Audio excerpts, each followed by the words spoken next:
बिस्मिल्लाह TikTok वाले संगियो भराओ बेलियो मित्रों ते सज्जनों की हाल है तुहाडे सब दा। अज फिर नवी वीडियो और नवा पिंड लैके तुहाडी खिदमत विच हाज़र हां। पिंड दा नाम है तुपसड़ी, तहसील खारियां, जिला गुजरात। पंजाब दे मुख्तलिफ अजला दे अंदर इसे नाम दे और भी पिंड मौजूद ने, जिस तरह के जिला सरगोदा, नारोवाल और ननकाना साहब के अंदर भी तुपसड़ी नाम के 3-4 पिंड मौजूद ने। अज असी जिस तुपसड़ी जा रहे हैं वह तहसील खारियां के शहर डिंगा तो तकरीबन 12-14 किलोमीटर दूरी पर वाक़ है। मैं इस वक्त कुंजा डिंगा रोड पर मौजूद हाँ। सज्जे हथ मुड़दे हैं तो तुपसड़ी पिंड तकरीबन 1.5 किलोमीटर दूरी पर वाक़ है। आओ इस पिंड चलने। वीडियो बनाने का मकसद है परदेसियों के वास्ते, जेडे इस पिंड के परदेसी ने काफ़ी अरसे तो पिंड दे विच नहीं आ सके या पिंड तो दूर ने, अपनी फैमिलियां समेत बैरूने मुल्क जनाब सैटल हो गए ने, खसूसी तौर पर उन्होंने वास्ते वीडियो बनाइए। तो वीडियो बनाने का एक और भी मकसद है कि मैं शहरी लोगों, शहरी बाबुआं अपने पिंड महावां, अपने पंजाब के पिंड महावां कि साडे पिंड किस तरह ने और असी सादा लोग हाँ। सानू माण है अपने पेंडू होण ते जनाब, सानू माण है अपनियां मज्जां गावां ते, सानू माण है अपनियां कणकां ते मुंजियां ते, सानू माण है अपने खालस दुद्धां ते लस्सियां ते मक्खणां ते। असी ठंडियां, असी ताज़ियां आबो हवा दे विच साह लैण वाले, असी खालस दुध ते मक्खण खाण वाले, ते असी जींदे जागदे पेंडू। ते सानू फखर, सानू माण अपने पेंडू होण ते। कोई ताना नहीं, कोई मेहना नहीं। असी सीधे सादे पेंडू हाँ। असी पिंड विच रहण वाले हाँ। असी पिंडां नाल प्यार करन वाले हाँ। साडा जिंद, साडी जान साडे पिंड ने।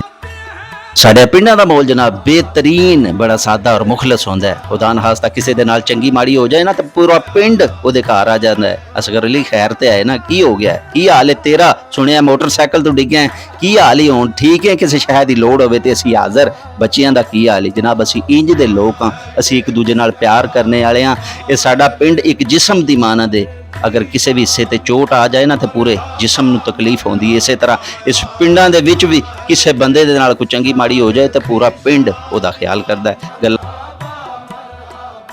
गल्लां बड़ियां हो गई ने, तुहानूं तुपसड़ी पिंड दी भी मालूमात देंदा चला। पिंड तकरीबन 250 तो 300 घरां दे उत्ते मुश्तमिल है और पिंड दे बहुत ज़्यादा लोग बैरूने मुल्क सैटल ने, अमरीका, यूरोप, कैनेडा और मुख्तलिफ अरब ममालिक दे अंदर इस पिंड दे बहुत ज़्यादा नौजवान सैटल ने, अपना बिजनेस कर रहे हैं।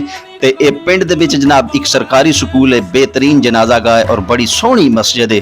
पिंड दे बहुत ही चंगे लोकी ने। इस पिंड ने बहुत नामवर वालीबाल और क्रिकेट के प्लेयर पैदा किए। वालीबाल दे विच बड़ी जबरदस्त टीम सी। शहजाद साहब, बिल्ला साहब और दिलदार साहब और भी बूटा नेटमैन बेहतरीन अपने वक्त दे जनाब वालीबाल के खिलाड़ी होए ने। इस तो अलावा क्रिकेट टीम दे विच शहजाद और गफार और अपना रफाकत साहब, जब्बार साहब, बड़ी अच्छी टीम हुई है। जब्बार साहब इस वक्त इस दुनिया तो कूच कर गए ने, अल्लाह ताला उन्हां दी बख्शिश फरमाए। चौधरी अब्दुल्ला साहब दे बेटे ने इस वक्त गफार साहब ते बैरून मुल्क ने बिजनेस कर रहे हैं, बड़े कामयाब बिजनेसमैन ने। इस पिंड ने जनाब अली बहुत ज़्यादा सरकारी महकमियां दे विच भी खिदमात सार अंजाम दित्तियां ने। पंजाब पुलिस दे आला अहुदियां दे उत्ते इस पिंड दे मुख्तलिफ लोग इस वक्त फायज ने, जिन्हां दे विच साडे दोस्त और भाई शहजाद साहब भी और भाई अख्तर साहब आप भी पंजाब पुलिस दे आला अहुदियां दे उत्ते फायज ने।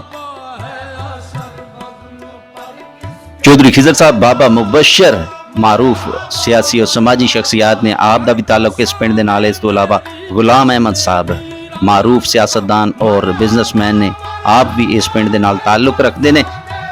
एक होर मजे की गल जनाब, इस पिंड के अंदर सालाना एक मेले का इनकाद किया जाता है, जिहदे विच पाकिस्तान के मशहूर कवाल हजरात तशरीफ ले आते हैं और तुपसड़ी के नौजवान बड़े खुले दिल के नाल उन्हां दी खिदमत करते हैं और कवाल हजरात खुश होके ते राजी होके इन्हां नौजवानों तो जाते हैं, क्योंकि खुले दिल के नाल ये तुपसड़ी के नौजवान उन्हां दी खिदमत करते हैं।